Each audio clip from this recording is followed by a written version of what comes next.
On that particular day, I was surfing with Twiggy Baker, and I knew who he was, and I knew that he was one of the best big wave surfers in the world, and it was the first time I had shared a lineup with him.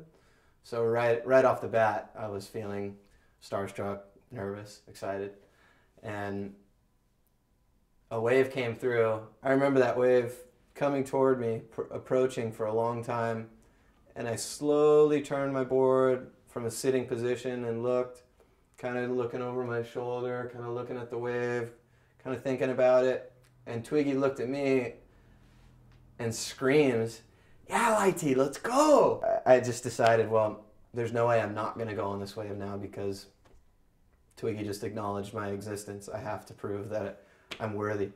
So I start paddling for this wave, and he starts paddling along with me like he's going to ride it with me. And I'm like, oh man, this might be amazing. I'm 17. I'm surfing with one of my heroes, and here's like a pretty solid wave coming through at one of the best big wave spots in the world. I have a chance right here. I paddle for the wave. I get to my feet, and I look down, and I remember my immediate thought was, I am so screwed. Like, I have no chance.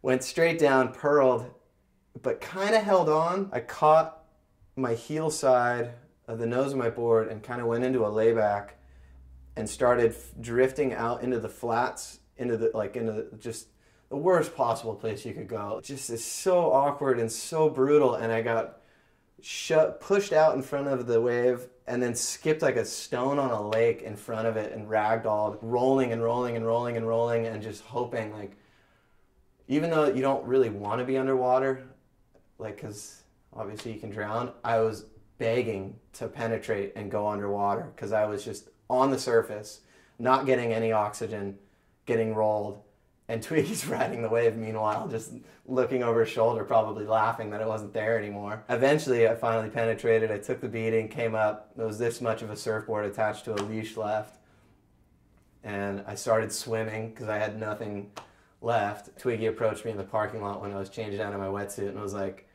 "What's your name? That was sick."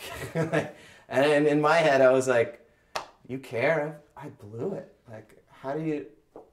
That was cool? I thought that I sucked. Like, right on, sick." So you get like a notch of respect for eating too. All right, I can do this. There was just so much emotion paddling for that wave and riding it, and then getting destroyed. It was almost like a watershed moment for me because I was like, I had never really taken a really vicious beating out there.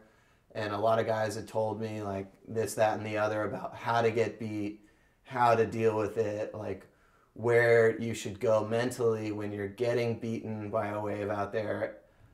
And I had so much noise in my head about getting beat, but I had never really experienced, like, a true, like, throttling by Mavericks. And that was it for me. That was my first, like, real experience, like, board shattered.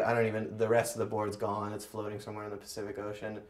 And I was like fired up. I was like, all right, I'm in. Like, I finally, like, I broke the ice. Like, I know what it's like to get beat. That was pretty brutal. I should probably hit the gym or the pool and, like, hold my breath more because I was pretty winded, but I was excited. My name is Colin Dwyer, and you're watching the Surf Channel. Got the first one, boom, on the head, just barely make it, just came out. The second one, and then took me so deep, almost broke my eardrums actually.